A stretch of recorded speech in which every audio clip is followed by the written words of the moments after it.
안녕하세요. 오늘도 사연살롱을 찾아주셔서 감사합니다. 결혼과 동시에 부득이하게 시작된 짧은 시댁생활에 별의 별일을 다 겪게 된 30대 초반 여자입니다. 결혼한 친구들 이야기를 들어보면 결혼 생활에서 가장 두려운 존재는 역시 시어머니라고 말하곤 했어요. 그것도 시어머니 나름이더라고요.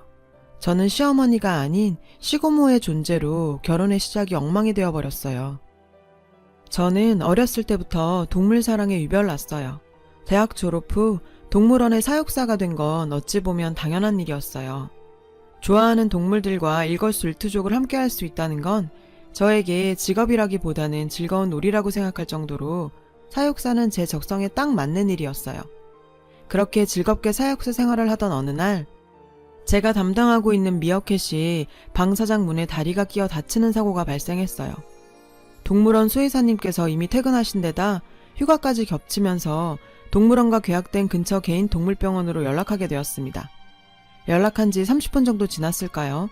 수의사가 숨을 헐떡이며 달려오셨는데 얼마나 서둘러서 오셨는지 한쪽에는 슬리퍼, 한쪽에는 운동화를 신고 오셨더라고요. 수의사는 도착하자마자 마치 아기 다루듯 미어캣을 치료했어요. 그 모습은 동물 사랑이라면 저도 어디 가서 뒤지지 않는데 그런 저도 한 수 접을 정도였으니까요. 그 후에도 다친 미어캣 상태 확인을 위해 몇 차례나 전화 주셨죠. 덕분에 미어캣도 무사히 회복했어요. 그리고 며칠 후 갑작스러운 요청에도 달려와준 수의사님께 감사 인사도 할 겸 퇴근길에 동물원에서 멀지 않은 곳에 있던 동물병원을 방문하게 되었어요. 저기 안녕하세요. 기억하시려나? 며칠 전에 미어캣 때문에 전화드린. 아, 동물원 사육사님이시구나. 미어캣은 좀 괜찮아요? 그날 저도 걱정돼서 잠도 못 잤네요. 운동화와 슬리퍼를 신고 온 그날의 모습과는 전혀 다르게 그는 깔끔한 흰색 가운을 입고 있었어요. 미어캣 걱정에 잠도 못 잤다면서 미어캣의 안부부터 물었는데 조금은 이상한 포인트이긴 하지만 이때 제가 이 남자에게 빠져버리게 되었죠. 평소 동물 사랑하는 사람치고 나쁜 사람 없다가 지론인 저에게는 완벽한 이상형이었습니다. 그런 남자를 남에게 양보하기 싫었던 저는 적극적으로 대시했어요. 처음엔 시큰둥하던 그 남자도 저의 계속되는 구애에 마음을 열기 시작했죠. 결국 교제를 시작하게 되었어요. 동물원과 동물병원을 오가는 데이트는 계속되었고 3년간의 약간의 긴 연애를 했어요. 처음 생각했던 대로 이 남자는 어디서 인성교육을 받았는지 동물 사랑은 기본이고 주변에서 싫은 소리 하는 사람 하나 없을 정도로 그야말로 좋은 사람이었어요. 그는 저에게 오래 기다리게 해서 미안하다며 제 손가락에 반지를 끼워줬습니다. 그렇게 프로포즈하면서 저희는 결혼했어요. 결혼과 동시에 입주할 예정이었던 아파트의 공사가 길어지면서 6개월 정도 공백이 생기게 되었고 단기 전세도 구하기 힘들었어요. 그래서 부득이하게 시댁에서 6개월간 신혼살림을 차려야 했죠. 시어머니께서는 같이 사는 게 불편하지 않겠냐며 걱정해 주셨어요. 그리고 저희가 불편하지 않게 해주려고 이미 이곳저곳 공사까지 맞춰두셨더라고요. 시부모님의 배려 속에 시작한 시집살이는 걱정과는 달리 전혀 불편함을 느끼지 못했어요. 시부모님은 두 분 다 고등학교 선생님이셨는데 항상 저를 먼저 생각해 주셨죠. 정말 남편이 누굴 보고 배워서 저렇게 좋은 인성을 가지게 됐는지 알 수 있는 대목이었어요. 하지만 시댁에는 시부모님만 살고 계신 게 아니었는데요. 시아버지의 여동생인 시고모님도 집에 함께 살고 계셨어요.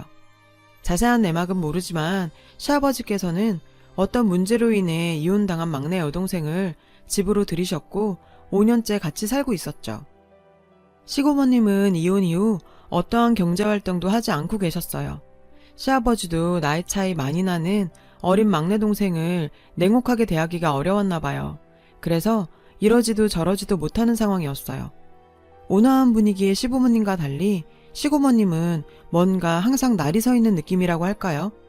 시댁에 들어온 지 한 달 정도 됐을 무렵부터 이상한 일이 벌어지기 시작했어요. 저는 평소 지출을 줄이기 위해 카드를 잘 사용하지 않았어요.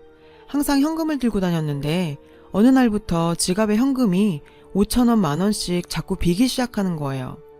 처음에는 단순히 결혼 후 너무 정신없다 보니 착각했나 싶어 그냥 넘어갔는데 현금이 자꾸 조금씩 사라지는 게 이상해서 설마 남편이 빼가는 건가 생각이 들었는데요. 결혼과 동시에 남편은 자기는 금융 쪽은 완전 꽝이라며 저에게 통장을 맡겼고 남편이 버는 모든 수익을 제가 관리했어요. 남편에게는 제가 매달 주는 30만 원이 전부였어요. 물론 부족하면 말을 하라고 했죠. 그 말을 하는 게 좀 쑥스러웠나 싶기도 했고 용돈이 부족해서 5천 원, 만 원씩 지갑에서 빼가나 생각하니 안쓰럽기도 하고 귀엽기도 하더라고요. 다음 달부터는 용돈을 좀 더 올려줘야겠다고 생각하며 지나갔는데 시간이 지날수록 5천 원, 만 원씩 비던 지갑이 나중에는 5만 원, 10만 원씩 비게 되니 이걸 도저히 눈 감고 넘어갈 수가 없는 상황까지 오게 된 거죠. 조심스럽게 남편에게 물어보기로 했어요. 자기야, 혹시 용돈이 많이 모자라? 아니, 나 저번 달 용돈도 10만 원이나 남아서 유기묘 단체에 기부했는데 내가 돈 쓸 일이 뭐 있어. 용돈이 남아서 기부했다고 말하는 남편의 얼굴은 도저히 거짓말을 하는 사람이라고 생각할 수 없는 표정이었어요. 그리고 남편은 거짓말을 잘 하지도 못했고요. 도저히 안 되겠다 싶어서 그런 그에게 지금 벌어지고 있는 일에 대해 사실대로 털어놨어요. 이야기를 모두 듣게 된 남편은 묘한 표정을 지으면서 말했는데요. 아, 자기야, 이건 내가 알아볼게. 일단 부모님께는 말씀드리지 말자.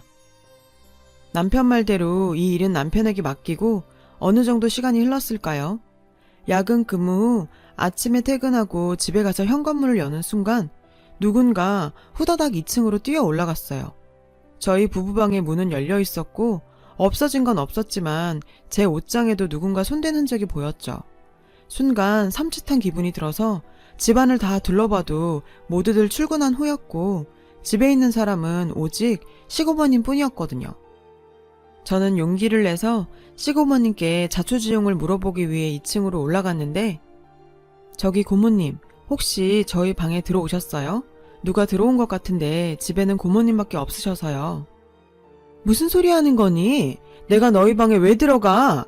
내가 니들 방에 가서 뭐라도 훔치기라도 했단 소리니? 너는 사람을 뭘로 보는 거니? 참. 시고모님은 갑자기 버럭 화를 내셨고 그 모습에 더는 물어볼 수가 없었어요. 평소에도 항상 화가 나인 듯하게 날선 태도의 시고모님이었지만 그 사건 이후 저를 응시하는 눈빛은 살벌하게 그지없었죠. 그리고 머지않은 시간에 일이 터지게 되었어요. 하루는 일하던 중 몸이 너무 안 좋아 반차를 내고 집에 일찍 들어왔죠. 현관 창문 너머로 시고모님께서는 저희 방에서 나오고 계셨어요. 그 손에는 남편이 결혼할 때 선물해준 명품 핸드백이 들려 있었고요. 처음 선물 받아본 명품백에 때라도 탈까봐 한 번도 들고 나가지 못한 제 핸드백이었어요. 그걸 허락도 없이 들고 가는 시고모님의 모습에 저도 흥분해서 당장 2층으로 따라 올라갔는데요. 고모님, 왜 또 저희 방에 들어가셨어요? 제 핸드백 당장 주세요. 얘 봐라, 너 도대체 무슨 소리 하니? 너희 방에 쓰레기통 비워주러 갔는데 무슨 핸드백? 얘가 날 완전 도둑년 취급하는구먼. 저번에도 그러더니. 시고모님은 얼굴색 하나 변하지 않고 뻔뻔하게 거짓말을 하는 거예요. 제 눈으로 똑똑히 봤는데도 발뺌하는 그런 모습에 이번만은 더 물러설 수가 없었어요. 제가 분명히 봤다고요. 고모님께서 제 핸드백 들고 올라가시는 거 제 눈으로 봤어요. 어딨어요, 어디? 시고모님께서는 핸드백을 찾으려는 제 손을 잡으셨고 오히려 역정을 내셨어요. 야, 이년이 뭐하는 짓이야? 너 지금 선 넘는 거야? 너 지금 이러는 거 네 시아버지가 알면 가만히 있을 것 같아? 당장 네 방에 가봐. 네 방에 핸드백 없으면 내 방을 뒤지던 말던 마음대로 하라고. 너무나도 당당한 시고모님이었죠. 저 역시 분명히 봤기 때문에 제 방으로 내려와 확인했어요. 옷장을 여는 순간 분명히 시고모님이 들고 올라간 제 핸드백은 그 자리에 그대로 있었고 그걸 보니 정말 귀신에 홀린다는 말이 이런 걸 말하는 건가 싶은 기분이 들었어요. 너는 이제 끝났어. 날 감히 도둑년으로 몰아? 우리 오빠 들어오기만 해봐. 오늘 있었던 일 책임져야 할 거야.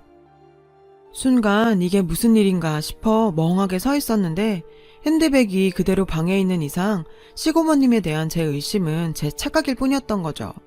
버럭버럭 소리 지르시는 시고모님께 진심으로 사과드렸지만 저를 용서하실 생각은 전혀 없어 보이셨어요. 시부모님과 남편이 퇴근하자마자 오늘 있었던 일을 오열하시면서 얘기하셨는데요.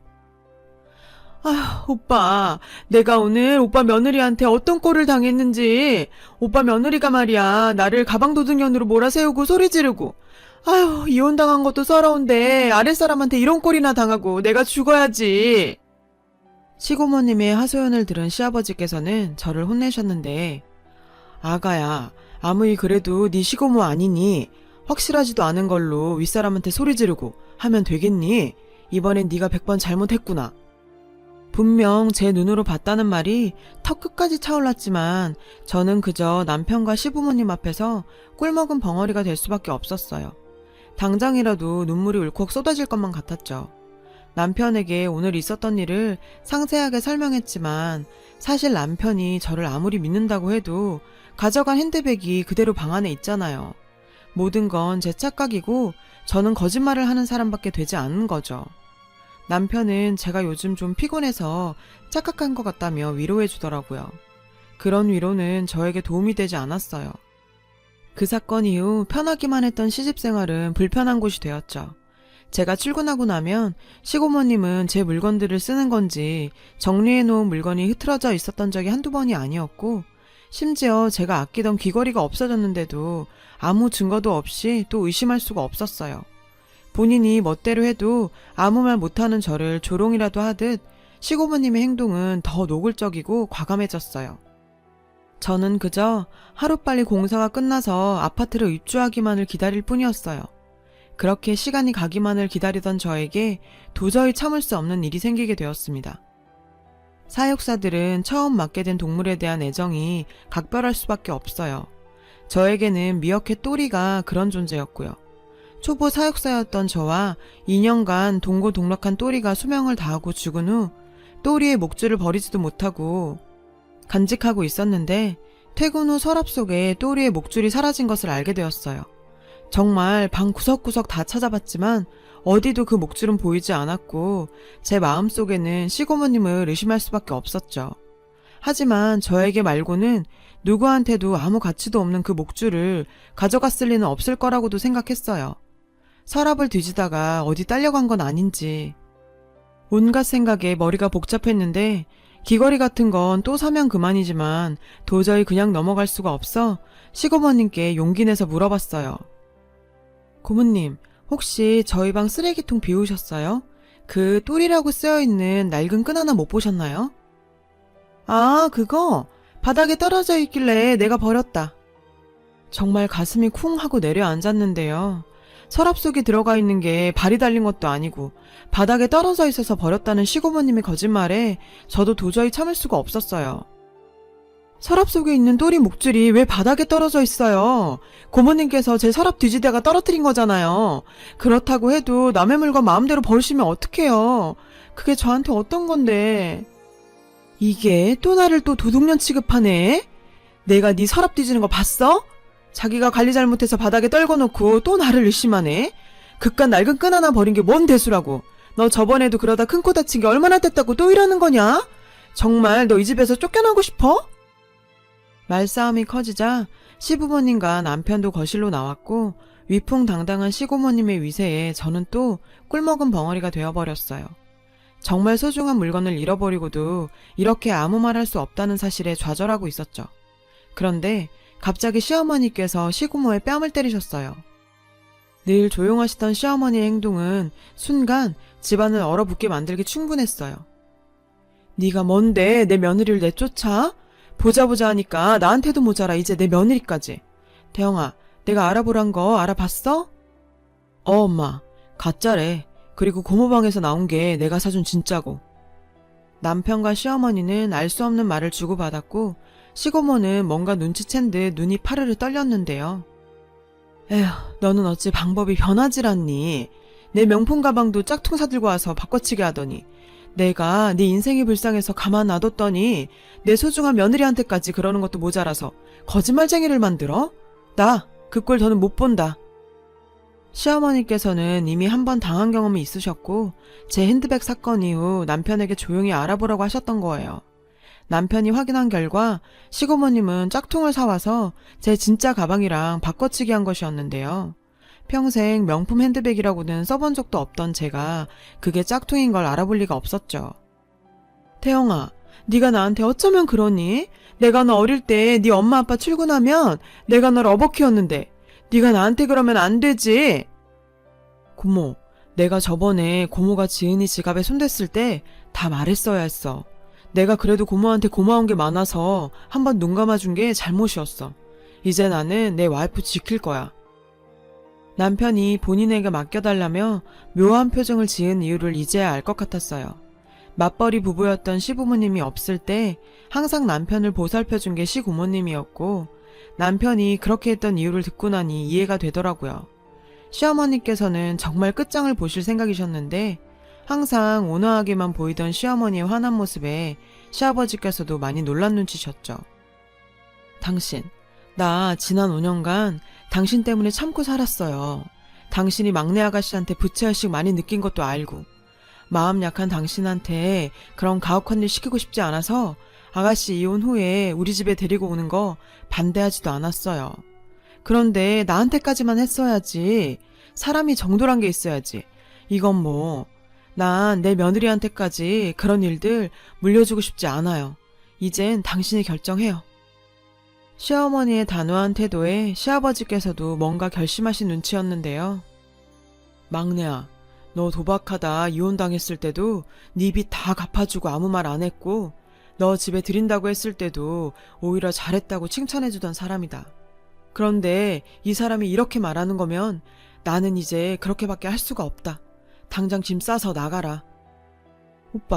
오빠 나한테 이러지 마. 내가 이 집에서 나가면 어딜 가. 제발 한 번만 봐줘. 앞으로 안 그럴게. 시아버지께서는 시어머니의 말은 항상 옳다며 울면서 매달리는 막내 동생을 나가라고 하더라고요. 이런 난리통을 겪다 보니 어느새 공사가 마감되고 입주 준비가 되었어요. 이사가는 날 시아버지께서는 이런저런 상황 속에 저를 오해하고 혼낸 것에 대해 사과하시더라고요. 솔직히 저라도 그 상황에서는 그럴 수밖에 없었다는 걸 이해했어요. 그리고 시어머니는 다시 온화하고 조용한 분으로 돌아오셨어요. 남편과 사귈 때 남편이 항상 우리 엄마는 진짜 멋진 사람이라는 말을 하곤 했었는데, 우리 시어머니야말로 진짜 외유내강의 표본이 아닌가 싶어요. 이사 나온 이후에도 당연히 시댁과 자주 왕래하면서 지내고 있어요. 우리 부부도 시부모님처럼 저렇게 늙어가고 싶습니다. 여러분, 사연 댓글에 응원과 현명한 조언 부탁드려요. 좋아요와 구독은 저에게 큰 힘이 됩니다. 오늘도 좋은 일 가득하세요.